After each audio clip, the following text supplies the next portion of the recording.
ये कोयला साबित होगा, हीरा साबित नहीं होगा, और साबित हो चुका है। भाजपा के किसी एक नेता के ऊपर आपने आज तक ईडी की रेड होती हुई देखी है? नहीं। कितना भद्दा दृश्य दिख रहा है हमारे देश का, पूरी दुनिया देख रही है। ये सरकार उस जलती हुई ट्रेन को देख रहे हैं, लेकिन उस जलते हुए दिल को क्यों नहीं देख रहे? युवाओं की, बेरोजगारों की लड़ाई लड़ रहे हैं, सरकार नहीं चाहती। इसलिए सरकार का क्या काम है? जो भी लड़ाई लड़े उसमें ईडी भेज दो। दिल्ली कांग्रेस के वाइस प्रेसिडेंट अली मेहदी जी हमारे साथ हैं। मेहदी जी, नेशनल हेराल्ड केस में राहुल गांधी से लगातार पूछताछ जारी है, 12 घंटे 10 घंटे, और कांग्रेस ने लगातार प्रदर्शन भी किया है, लाठियां भी खाई है। क्या कहेंगे पूरे मामले में? देखिए, कांग्रेस का एक एक कार्यकर्ता पूरी तरीके से राहुल गांधी जी की आवाज़ में अपनी आवाज़ को मिलाता है। वो इसलिए कि वो हमारे सिर्फ नेता ही नहीं हैं, वो पूरे देश के नेता हैं, और वो नेता हैं जो गरीबों की, अल्पसंख्यकों की, दलितों की, पिछड़ों की, युवाओं की, बेरोजगारों की, सबकी आवाज़ पूरी बुलंदी के साथ उठा रहे हैं। और अकेला नेता है पूरे देश के अंदर जो इस फासिस्ट सरकार के, इस एंटी युवा सरकार के, एंटी महिला सरकार के, एंटी देश सरकार के आंखों में आंखें डाल के खड़ा हुआ है। और ये बात कहीं ना कहीं सरकार को, प्रधानमंत्री जी को, बाकी नेताओं को हजम नहीं हो रही है। उनको लगता है कि हमारे लिए सबसे बड़ी चुनौती सिर्फ राहुल गांधी है, तो राहुल गांधी को किसी तरीके से पकड़ने की, टैकल करने की कोशिश करो। लेकिन वो ये नहीं जानते कि राहुल गांधी जी के दामन पर एक भी दाग नहीं लगा सकते आप, क्योंकि उन्होंने अपने जीवन को पूरी तरीके से देश के लिए समर्पित कर दिया है। उनकी लड़ाई देश और देश हित के लिए है, देशवासियों के लिए है। वो कह चुके हैं कि मेरा पूरा जीवन अपने देशवासियों के लिए है। आज वो देशवासियों की लड़ाई लड़ रहे हैं, युवाओं की, बेरोजगारों की लड़ाई लड़ रहे हैं। सरकार नहीं चाहती, इसलिए सरकार का क्या काम है? जो भी लड़ाई लड़े उसमें ईडी भेज दो। भाजपा के किसी एक नेता के ऊपर आपने आज तक ईडी की रेड होती हुई देखी है? नहीं। या जो इधर उधर पार्टी के नेता हैं जो भाजपा में चले आते हैं, वॉशिंग मशीन में जाते हैं और साफ होकर निकल जाते हैं, उनके यहाँ भी ईडी की रेड नहीं होती। लेकिन वो ये जानते नहीं हैं कि बाकी नेताओं में और राहुल गांधी में फ़र्क है।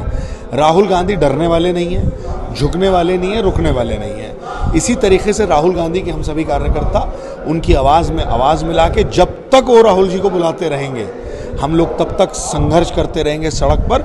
और हमने कोई गलत काम नहीं किया। हम अपने दफ्तर जाना चाहते थे ऑल इंडिया कांग्रेस कमेटी के, हमें नहीं जाने दिया। हम तो कह रहे हैं हम कुछ नहीं करना चाहते, हमें दफ्तर जाने दो, हम वहाँ सत्याग्रह करेंगे। जैसे गांधी जी ने किया था वैसे ही सत्याग्रह करेंगे। आप देखिए, हम जेलों में जब हमें थाने में पकड़ के ले गए, वहाँ भी हम रघुपति राघव राजा राम का गाना गा रहे थे। हमने क्या किया वहाँ पर? जैसे जेल भरो आंदोलन अंग्रेजों के समय में था, वैसे ही हमने किया और वही करते रहेंगे। बीजेपी लगातार आरोप भी लगा रही है कि पूछताछ ही तो है, अगर पूछताछ के लिए बुलाया गया है तो आराम से जाए, इतना हंगामा करने की जरूरत है, प्रोटेस्ट करने की जरूरत है। मैं पूछ रहा हूं कि जब एक मनी लॉन्ड्रिंग का एक्ट किस तरीके से आप लगा रहे हैं, आप जिस पे चाहे मनी लॉन्ड्रिंग लगा सकते हैं। नॉन प्रॉफिट ऑर्गेनाइजेशन है नेशनल हेराल्ड, उसमें से एक पैसे का भी लेन देन हो ही नहीं सकता।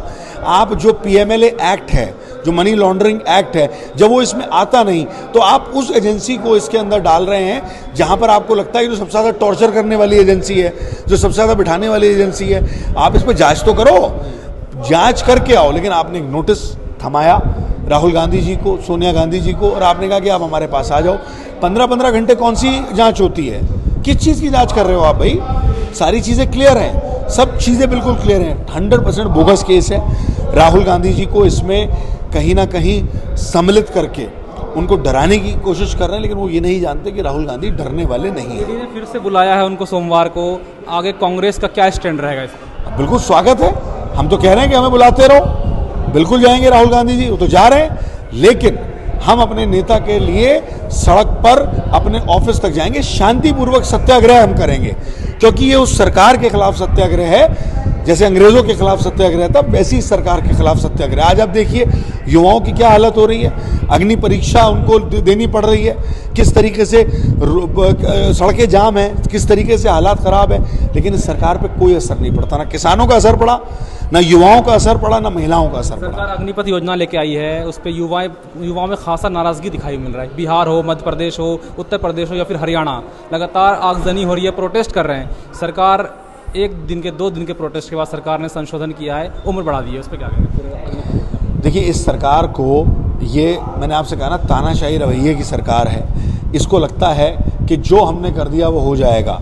किसानों के साथ 1 साल तक मेरे किसान भाई बहन बैठे रहे, ठंड धूप गर्मी बरसात सब में। कितने किसानों की डेथ हो गई, इनके कान पे जू नहीं रहेगी। और इन्होंने लास्ट में आके जब इनको लगा कि ये सिर्फ डरते हैं बाहर की ताकतों से, जब इनको लगता है कि इंटरनेशनल प्रेशर है और उस सिनेरियो में हमारी बेइज्जती हो रही है, तब ये जाके चीज़ों को लेते हैं। आज क्या आपको लग रहा है कितना भद्दा दृश्य दिख रहा है हमारे देश का? पूरी दुनिया देख रही है, पूरी दुनिया देख रही है कि हिंदुस्तान के अंदर क्या हो रहा है, और ये सिर्फ इनके अहंकार की वजह से हो रहा है। इनकी वजह से देश क्यों परेशान हो, इनकी वजह से देश को क्यों सुनने को मिले, इनकी वजह से देश पर कलंक क्यों लगे, हमारा सवाल ये है। आज इनको शर्म आनी चाहिए। 4 साल की बात ये करते हैं, उसके बाद युवा क्या करेगा? ये नई नौकरी देने के लिए तो है नहीं, 15 लाख का दावा किया था, किसी के अकाउंट में नहीं आया। नई नौकरी देने का दावा किया था, आज इनको लग रहा है कि चुनाव आने वाला है, किसी तरीके से लुभाने की बात करो।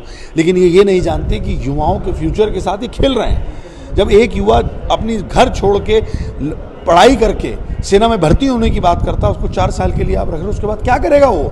उसका जीवन, उसकी जवानी पूरी तरीके से बर्बाद हो जाएगी। लेकिन इनको इससे कोई फर्क नहीं पड़ता। इन्हें अपने पूंजीपति दोस्तों को सिर्फ फायदा पहुंचाना, इसमें भी कोई ना कोई एंगल उन्हीं का निकलेगा। जी, आखिरी सवाल करूंगा। देश के कृषि मंत्री नरेंद्र सिंह तोमर कहते हैं कि ये युवाओं के लिए हीरा साबित होगा अग्निपथ योजना। समझाइए ना, हम लोग तैयार है समझने के लिए। मंत्री जी, आपको हम लोग कहते हैं कि आप प्लीज आइए, हम आपको अपने ऑफिस में भी इनवाइट करते हैं, प्रोटोकॉल के साथ आपको बुलाएंगे, हम सब बैठेंगे आपके साथ। समझाइए, समझाने में क्यों विफल हैं आप लोग? आप जब कोई कांड कर देते हैं, आप कोई लॉ ले आते हैं, उसके बाद जब आपको समझ में आता है कि इसका एक बहुत बड़ा प्रेशर बन रहा है, तो आपके नेता बाहर निकल आते हैं। समझाइए ना क्या है। इन्होंने समझाया क्यों नहीं? देश की जनता को, देश के युवाओं को पहले समझाते, उसके बाद इसको लेके आते, क्या दिक्कत थी? मैं तो पूछना चाह रहा हूं, तोमर साहब समझाइए हमें, हम भी समझना चाहते हैं कि कैसे हीरा साबित होगा। ये कोयला साबित होगा, हीरा साबित नहीं होगा, और साबित हो चुका है। नेशनल हेराल्ड केस में जिस तरह से कांग्रेस सड़कों पे आई है, क्या उसी तरह अग्निपथ योजना को लेकर भी कांग्रेस सड़कों पे उतरी? बिल्कुल आ गई है। कल हमारी यूथ कांग्रेस के साथियों ने इस पर पुरजोर इसका विरोध किया, और हमारे लोग पुरजोर इसका विरोध कर रहे हैं। हमने आपसे कहा ना कि हम, राहुल गांधी जी का आदेश है कि देश के युवा, बेरोजगार, महिला, उत्पीड़ित वर्ग के साथ कांग्रेस के एक एक कार्यकर्ता को खड़ा होना है, और पूरी तरीके से कांग्रेस पार्टी इसका समर्थन करती है, इसके साथ खड़ी होती है। हाँ, कांग्रेस पार्टी कभी किसी हिंसा के साथ नहीं है। कोई अगर हिंसा होती है उसका समर्थन हम नहीं करते, लेकिन युवाओं के जज्बात हैं। ये सरकार उस जलती हुई ट्रेन को देख रहे हैं, लेकिन उस जलते हुए दिल को क्यों नहीं देख रहे? उस युवा के अंदर की भड़कती हुई आग को क्यों नहीं देख रहे? उसने वो कांड किया या उसने वो काम किया, उसके उस जज्बात को क्यों नहीं देख रहे? इस पे अफसोस है मुझे। हमसे बात करने के लिए बहुत बहुत शुक्रिया आपका। आप देख रहे हैं नेट्रिक न्यूज, साहस सच कहने का।